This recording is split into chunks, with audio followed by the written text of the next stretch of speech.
Hey everyone, welcome to the Diary of a Failed Bot. My name is Kira.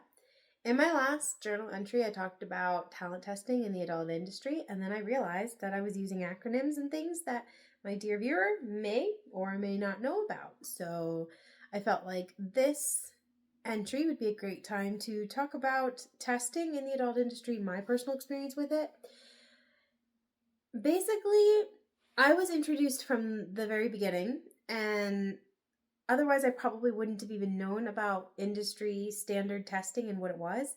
I would have probably gone to my doctor and gotten a generic test from my doctor, like a generic STD panel.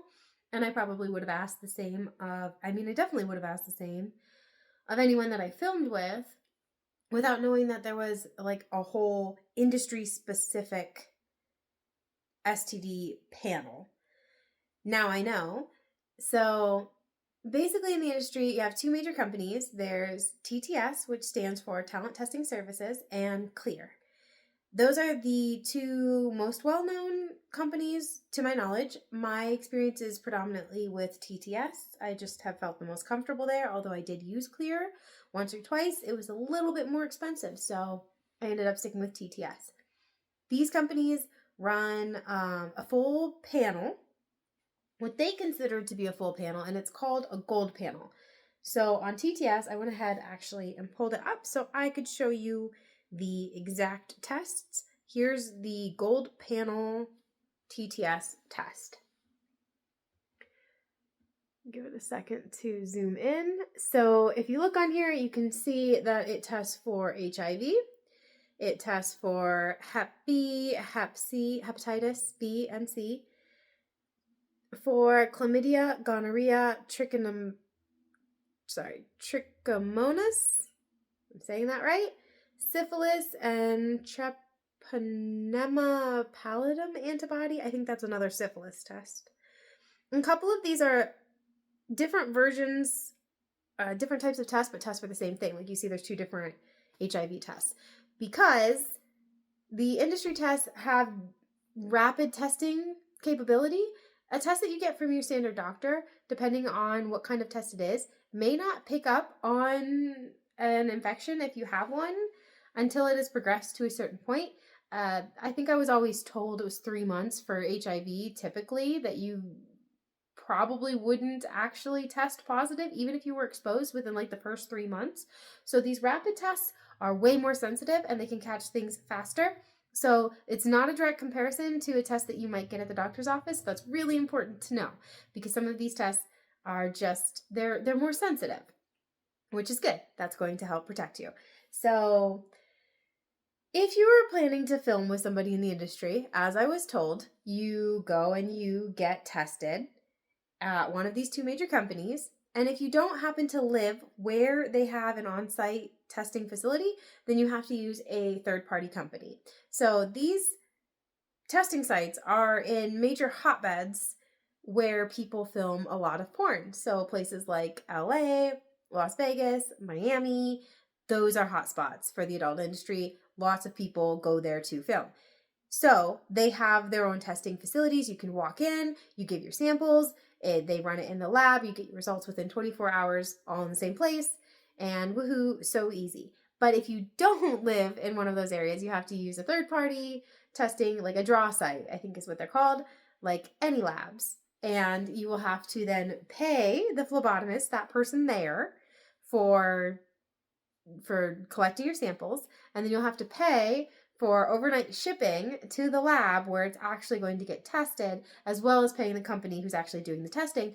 So it adds up really fast. In my case, I was paying over $300 per test, and because I don't live in one of those hotbeds, so I would have to use a third party.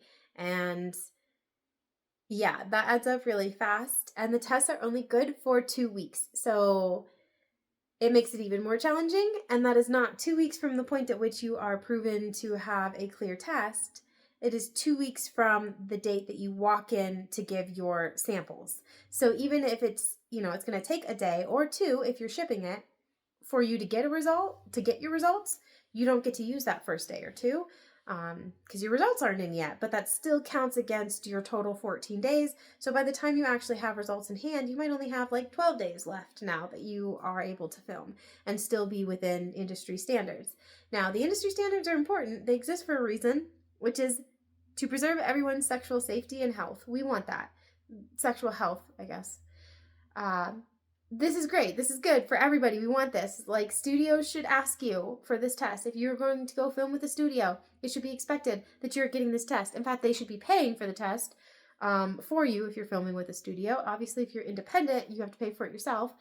But if you ever encounter somebody under any circumstances that wants to film with you and they don't ask for this test, that is a massive red flag, and I would probably discourage you not film with them. In addition to being more sensitive and accurate in the testing, they also come with other safety precautions that you don't get from a normal doctor's office. So when you get your test done, it is stored and you get a QR code that kind of like goes with your name. It's like specific to you. And you can share this QR code with people that you're about to collab with, that you might want to collaborate with, and they can scan it and it will pull up the results on your phone. Like if you scan somebody else's QR code, it'll pull it up on your phone so that you can see the results. Pardon my cat. I will let her in because she's being very impatient.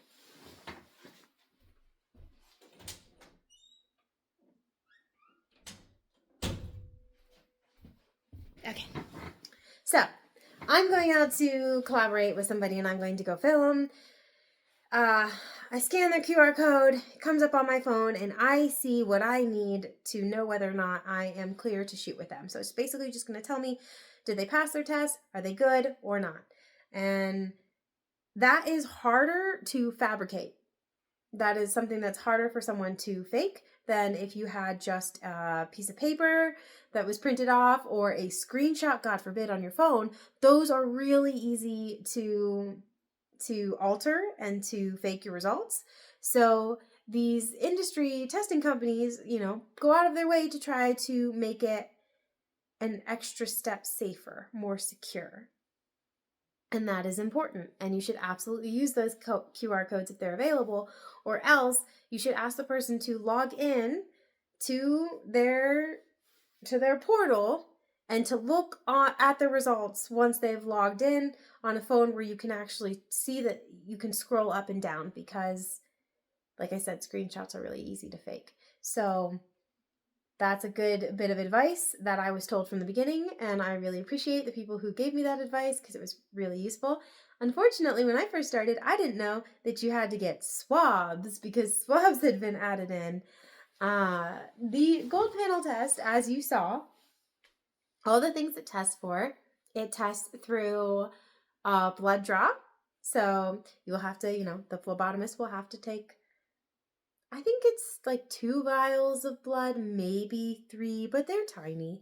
So you'll have to give some blood, and then you will have to pee in a cup, and then you will also have to do swabs, because at some point in the industry before I joined, but maybe not too long before I joined, there was some sort of big outbreak scare where there was chlamydia was kind of going around in the industry. And I believe it was presumed that people were passing it on before it was registering on a test. So even though they were going and getting the testing, it just wasn't showing up on the test yet, and they were spreading it on to other people. And to try and combat that, they added swabs, because they thought, well, perhaps you're carrying chlamydia or gonorrhea or whatever in your mouth or in your anus, but it's not showing up in a urine sample yet. So if we can swab those places, we can maybe catch it sooner. So swabs got added, an oral swab and a rectal swab. And I don't know if that has actually decreased transmission across the industry as a whole. I don't know if there's any solid statistics to show that that has yielded positive results, that the additional cost that performers now have to incur to get those swabs, if it has actually yielded benefit by decreasing the amount of transmission, I don't really know. There's a lot of people that think it was just a money grab and an opportunity for companies to now charge you more because they get to charge you for the swabs also. So Then, right after I joined the industry, we had MGen. So enter stage left, right, whatever. Mycoplasma genitalium. This is not an STD that I was very much aware of. I did, however, hear about it prior to the industry, but I feel like I was probably not your average person because most of my doctors didn't even know what it was. Like if I went to my doctors, I said I need tested for Mycoplasma genitalium, they would just look at me funny. They had no idea what I was talking about, and then I would have to explain it to them. And then they wouldn't even know how to get the test because their labs wouldn't even offer it. So it's like an ordeal.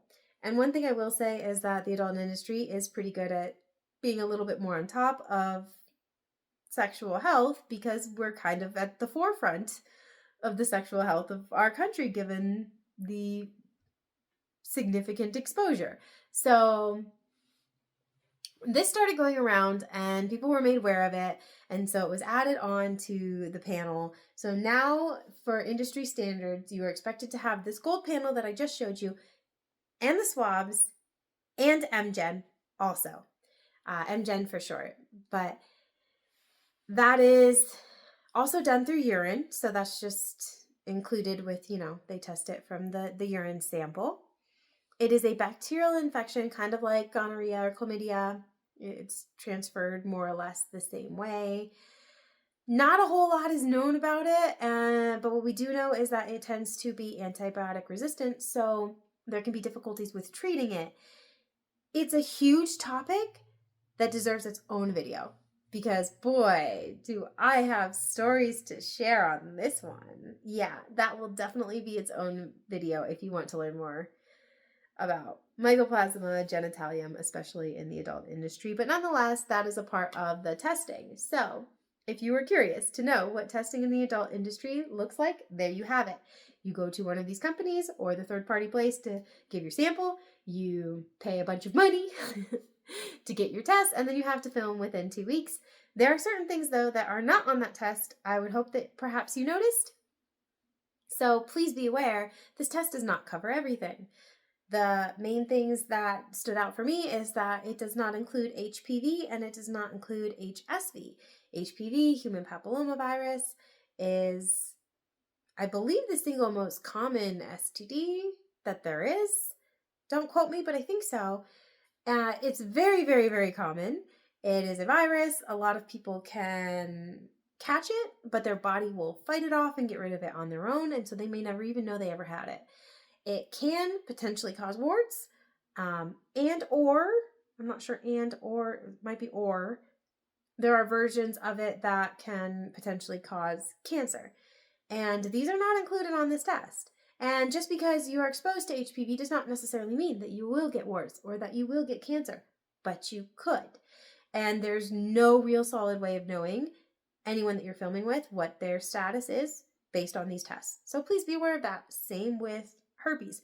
Herpes, much like with warts, can sometimes, have visible symptoms that you can look out for, but not always. I mean, outbreaks are just a portion of the time, and that doesn't mean that they're not still transferable when a person isn't having a visible outbreak.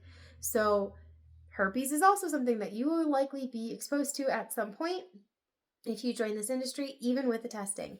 And I think that this is really important and needs to be talked about because when I first joined the industry, all around me, there was just so much defensiveness of like, no, sex workers are so clean and they're cleaner and they're safer than the general population because of how frequently we test.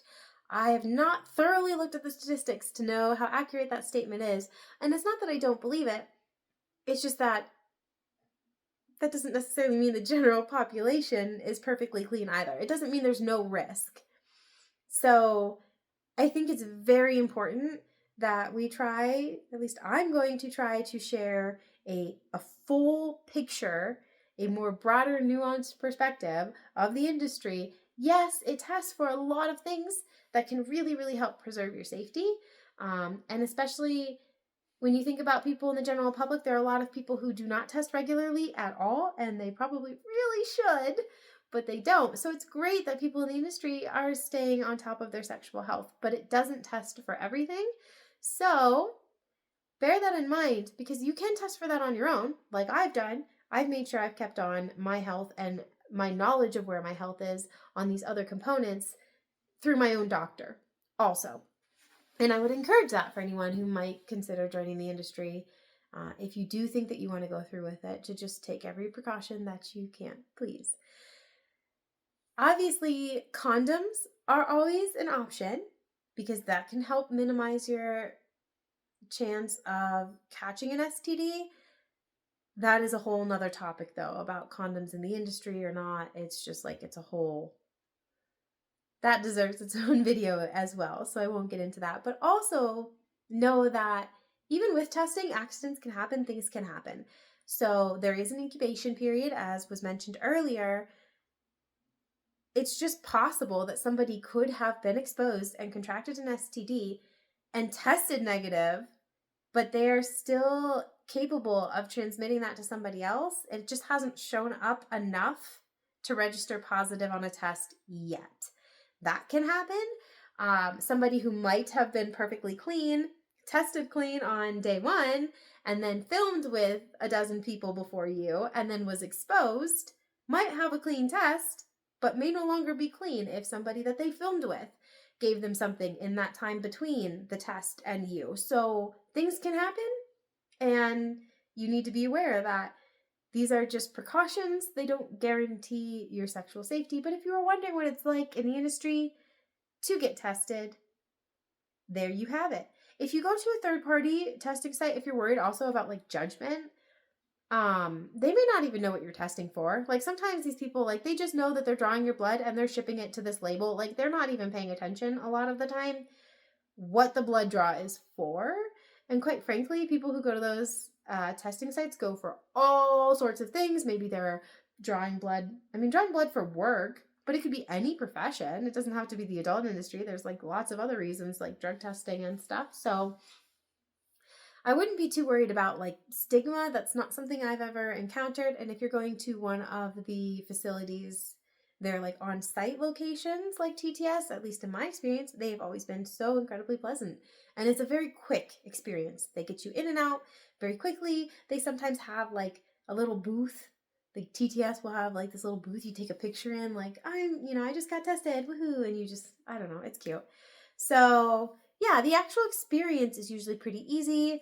I'm not a good stick. So I don't like needles. Blood draws are not the easiest for people to achieve successfully on my body first try. So I never look forward to it, but outside of that, it's about as painless and easy as it could be. The downside is the short period of time that the test is valid tends to, in my opinion, encourage some negative behavior that didn't work well for me, because people know that they only have this very short window of time where they can go film and get all of their content that they need to make money and to recoup the money that they just spent on that testing. And if you're like me and you're not in a hotbed, you've spent almost twice as much on testing, and now you also have to fly out, you have to pay for accommodations, you have to get to where the people are to film with them.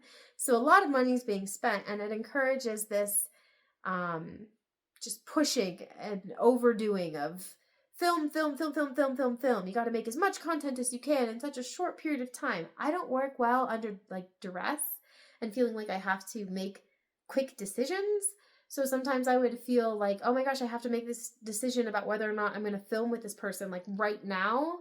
And that's just not a way. I don't like to feel like I'm under that kind of pressure for what I consider to be such big, significant decisions to me, who I share my body with in any capacity, even for work, is a huge decision. And I don't want to feel this time pressure to have to make that decision quickly, or maybe to expedite something faster than I'm ready for.